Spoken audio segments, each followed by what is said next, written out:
இறைவா, நீயே அனைத்தும். அன்புடன் அகத்திய மாமுனிவர் வாக்கு. புரட்டாசி மாதத்தில் வரும் மகாளய பட்சத்தில் என்ன செய்ய வேண்டும்?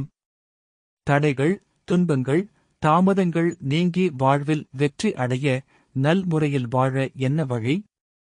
சித்தன் அருள் 1441 1179. குருநாதர் அகத்திய பெருமான் உத்தரவு. வணக்கம் அடியவர்களே.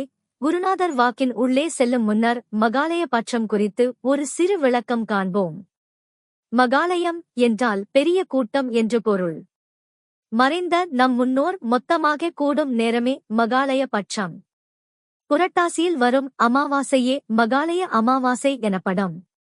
பட்சம் என்றால் ஒரு 15 நாள் கொண்ட கால அளவை குறிக்கும். பட்சம் என்றால் பாதி மாதம் என்றும் பொருளாகும்.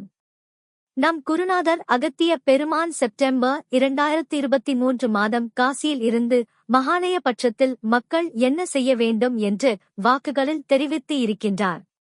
இதை அனைவரும் கடைப்பிடித்துக் கொள்ளுமாறு கேட்டுக்கொள்கின்றோம். புரட்டாசி பௌர்ணமியே அடுத்த பிரதமையில் தொடங்கி 15 நாட்கள் மகாலயம் என்று அழைக்கப்படுகிறது. இதனை மகாலயபட்சம் எனவும் கூறுவர். வாருங்கள் வாக்கின் உள்ள செல்வோம். ஆதி முதல்வனை மனதில் எண்ணி செப்புகின்றேன். அகத்தியன். அப்பனே நலன்கள் ஆசிகள்.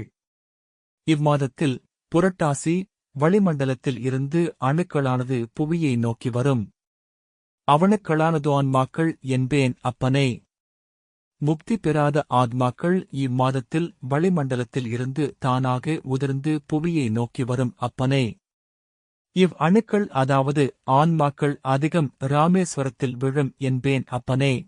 ஆன்மாக்களை ஈர்க்கும் சக்தி அதிக அளவில் இராமேஸ்வரத்தில்.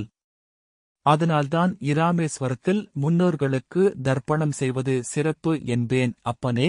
இவ்மாதத்தில் கங்கை, காவேரி, தாமிரபரணி, நர்மதா, கோதாவரி போன்ற புண்ணிய நதிகளில் நீராட வேண்டும். இவ் ஆன்மாக்களை மீண்டும் இங்கிருந்து அதாவது புவியிலிருந்து மீண்டும் மேல் நோக்கி அனுப்ப வேண்டும். இல்லை என்றால் ஆன்மாக்கள் மீண்டும் பிறவி எடுத்துவிடும். இப்படி மீண்டும் மீண்டும் பிறவிகள் எடுத்து கஷ்டங்களை அனுபவிக்க நேரிடும். ஆன்மாக்கள் மீண்டும் பிறவி தன்னை எடுக்கக்கூடாது என்பேன் அப்பனே. அதாவது ஆன்மாக்கள் புவியில் தங்க நேரிட்டால் மனித உடலில் இழுத்துக்கொள்ளும். அதனால் பல கஷ்டங்களும் நோய்களும் ஏற்படும். ஆன்மாக்களை நல்முறையாக மேலே செலுத்த மகாலய பட்சத்திலிருந்து கோமாதாக்களுக்கு அகத்திக்கீரை வாயில்லா ஜீவராசிகளுக்கு உணவளிப்பது. ஏதாவது அவர்களுக்கு உணவளித்து வந்தால் ஆன்மாக்கள் அமைதி பெறும். இயலாதவர்களுக்கு அன்னத்தையும் வாயில்லா ஜீவராசிகளுக்கு அன்னம் மற்றும் நீர் வழங்கிடுதல் வேண்டும். இவைதன் மகாலய பக்ஷ காலங்களில் தொடங்கி அமாவாசை வரை செய்திட்டு அமாவாசை பின் 3ஆம் பிறை வரை செய்து 3ஆம் பிறை தரிசனம் செய்ய வேண்டும் என்பேன் அப்பனே. இப்படி என் பக்தர்கள் அனைவரும் செய்ய வேண்டும் என்பேன் அப்பனே. வணக்கம் அடியவர்களே. குருநாதர் வாக்கின்படி புரட்டாசி பௌர்ணமி மறுநாள் பிரதமை திதி ஆரம்பிக்கும் தேய்பிறையில் தொடங்கி மகாலய அமாவாசை முடிந்து அடுத்து வரும் வளர்பிறையில் திருதியை 3ஆம் பிறை வரை 18 நாட்கள் குருநாதர் சொல்லிய இராமேஸ்வரத்தில் முன்னோர்களுக்கு தர்ப்பணம், புண்ணிய நதிகளில் நீராட வேண்டும். தான தர்மங்களைச் செய்ய வேண்டும். இப்படி முடித்த பின்னர் 3ஆம் பிறை தரிசனம் செய்ய வேண்டும். உங்கள் புரிதலுக்காக இங்கு அந்த 18 நாட்கள் திதிகளை இங்கு அட்டவணையில் அளித்துள்ளோம். கன்னி, புரட்டாசி திங்களில்தான் அணுக்கள் அதாவது ஆன்மாக்கள் பெரும்வாரியாக புவியை நோக்கி வரும். புவியில் இருக்கும் வாயில்லா ஜீவராசிகள் அணுக்களை ஈர்த்துக் கொள்ளும். அதனால்தான் உயிரை கொன்று தின்றால் அணுக்கள் மனிதர்கள் உடலில் உடனடியாக ஈர்த்துக் கொள்ளும். கஷ்டங்களும் நோய்களும் அதிகப்படியாக வந்து சேரும். இதனால்தான் எந்த ஒரு உயிரையும் கொன்று தின்றலாகாது என்பேன் அப்பனே. இதனால் பெரும் துன்பங்களும் நோய்களும் கஷ்டங்களும் வந்து சேருமப்பா. இவ்மாதத்தில் தான் காக்கும் கடவுளான விஷ்ணுவை வழிபடுவது எதற்கென்றால் காக்கும் கடவுள் பெருமான் விஷ்ணு ஆன்மாக்களை முக்தி பெற செய்வான் அப்பனே. ஆன்மாக்கள் இப்புவியில் தங்கக்கூடாது. பெருமான் ஆன்மாக்களை மேலே அனுப்பிவிடுவான் அப்பனே. ஆன்மாக்களுக்கு நல்ல முறையாக உதவி செய்வான் அப்பனே. முக்தி பெறாத ஆத்மாக்கள் தன் பந்தங்களை தேடி இம்மாதத்தில்தான் புவியை நோக்கி வரும்.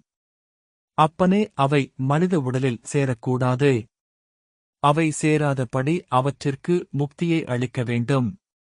இதற்கு பெருமான் உதவிடுவான் என்பேன் அப்பனே.